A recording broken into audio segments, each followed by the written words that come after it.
আজকে প্রশাসনের কাছে আমরা সহযোগিতা কি যাবো? প্রশাসন আজকে আমাদেরকে ধমক দেয়। আমার সন্তানকে এরা কোথায় রাখছে এরা এই পর্যন্ত স্বীকার করেনি।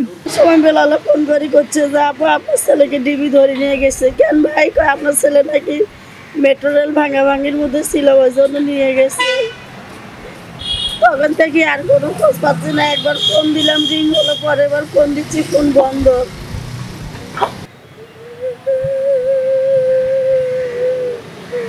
আমার ছেলেকে ধরে নিয়ে আসছে, অথচ আমি ডিবি অফিসে শুধু জিজ্ঞাসা করতে গেছি যে আমার ছেলেকে নিয়ে আসছেন কিনা।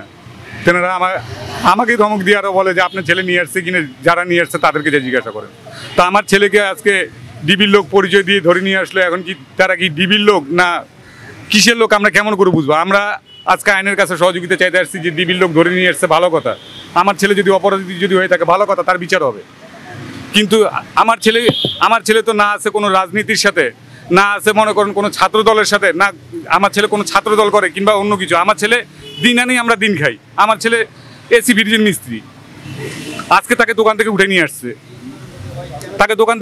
আসছে, যে সে নাকি বলে মেট্রো রেল নাকি ভাঙ্গাভাঙ্গি করছে। তা আমার ছেলে যদি মেট্রো রেল যদি ভাঙ্গাভাঙ্গি যদি করে থাকে, আপনারা প্রুফ দিয়ে আমার ছেলেকে নিয়ে আসেন, সমস্যা নাই তো। আচ্ছা ভালো কথা, আপনারা নিয়ে আসছেন, আমরা কি আপনাদের কাছে আইনের লোকের কাছে আমরা সহযোগিতা চাইতে পারবো না যে ভাই আপনারা আমার ছেলেকে নিয়ে আসছেন কিনা? তার জন্য আপনারা আমাদেরকে ধমক দিয়ে ভাগাই দিবেন? আপনারা আরো বলতেছেন যে নিয়ে আসছে সে আপনাদেরকে ফোন করে জানাবে। তা যাকে আমি দেখলামই না কে আমার ছেলেকে ধরে নিয়ে আসছে, তা সে আমাকে কেমন করে ফোন দিবে?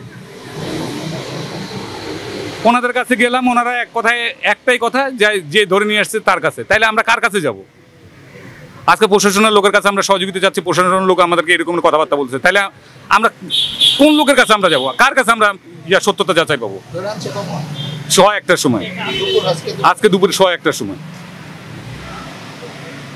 সেই 2টা থেকে মনে করেন যে ওনাদেরকে মানে আমি শুধু পা ধরাটা বাকি, ওনারা কোনো কথা গ্যারান্টি করে না। কেউ বলেছে যে উনি ডিবি অফিসে আছেন? হ্যাঁ, যারা ধরে আনছে তারা কি বলেছে ধরে আনার সময়? ধরে নিয়ে আসছে তো আমার ছেলেকে দোকান থেকে। হ্যাঁ, দোকানটা কোথায়?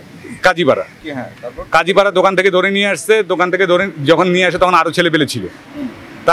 তারা জিজ্ঞাসা করছে কি কারণে ওকে ধরে নিয়ে যাচ্ছেন, বলতেছে হয় মেট্রো রেল ভাঙ্গাভাঙ্গি করছে।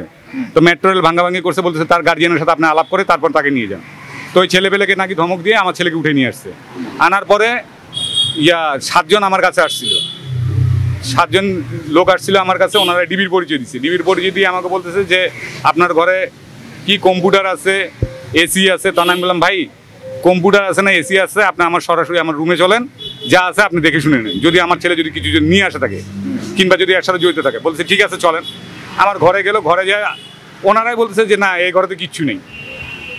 এবং সেটা আমি আবার ভিডিও করে আমার আমি যে বাড়িতে ভাড়া থাকি সে বাড়ির কাছে ভিডিওটা আছে। ওনারা নিজেও বলছে যে না এনার ঘরের ভিতর কিছু নেই। তখন আমি বললাম যে ভাই আমার ছেলে যে ভাঙ্গাভাঙ্গি করছে আর কোনো প্রুফ আছে আপনাদের কাছে? উনি আমাকে ডিবির লোকটা আমাকে ধমক দিয়ে আমাকে বলছে এই বেটা তোকে কি প্রুফ দিয়ে খাই কথা বলতে হবে? কথা বুঝছেন? আমাকে বলছে তোমাকে প্রুফ দেখায় কথা বলতে হবে। আরেকজন বলতেছে একে উঠাই নিয়ে যায় পিটাইলে তাইলে অটোমেটিক সব বাইরে হবে। তখন আমি বলছি ঠিক আছে নিয়ে যান আমাকে, আমার ছেলে কই আছে? তখন বলতেছে তোমার ছেলের নাম্বার দাও। তখন আমি হ্যাঁ নেন। আমার ছেলের নাম্বার দিলাম। আমি নাম্বার দেওয়ার পরে ওনারা ধরছে 1:01টায় আর আমার কাছে আসছে 2:02টায়। 2:02টার সময় আসে আমাকে বলছে তোমার ছেলের নাম্বার দাও। আমার ছেলের নাম্বার দিলাম, কোন জায়গায় কাজ করে সেখানে ঠিকানা দিলাম। পরে আমি বললাম যে ওর মহাজনের নাম্বার নেন। বলছে না আর কারো নাম্বার নেওয়ার দরকার নেই। তখন ওনাকে বললাম যে ভাই তাহলে আপনার নাম্বারটা আমাকে দেন। বলছে আমার নাম্বার যখন সময় হবে তখন আমি আপনাকে দিব। তখন আমি ভাই তাহলে আমি বুঝবো কেমন করে যে আমার ছেলে ধরছে না ধরেননি? বলছে সেটা সময় বলে দিবে। এই কথা বলে ওনারা চলে আসছে।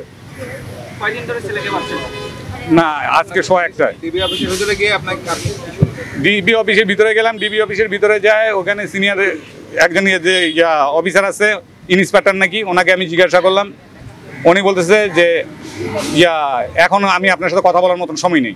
তারপরে ওখানে এক ম্যাডাম বসে আছে, ওই ম্যাডামকে জিজ্ঞাসা করলাম যে ম্যাডাম আমার ছেলেকে নিয়ে আসছে নাকি একটু দেখেন তো, আপনার লিস্টে তো আপনাদের নাম থাকার কথা। বলছে যে নিয়ে আসছে সে আপনাদেরকে ফোন দিবে, তার আগে এখানে কোনো লিস্টের কোনো হিসাব নেই। এই বলে ওনারা আমাকে বলতেছে আপনি এখান থেকে যান এখন। তাহলে যদি ওনাদের কাছে আমি প্রশাসনের কাছে যদি আমার ছেলের সহযোগিতা যদি না পাই, আমার ছেলেকে যদি আমি দেখতে না পাই, তাহলে আমরা কার কাছে যাব? আমরা কার কাছে যাব বলেন? একজন আমার কথা হলো আমরা কি দেশের নাগরিক না ভাই? আমাদের কি অগ্র অধিকার নাই? আমরা প্রশাসনের কাছে জানতে পারবো না আমার ছেলেকে ধরে আনছেন কিনা? আমরা কি সেই অধিকারও আমরা হারাই ফেলছি ভাই?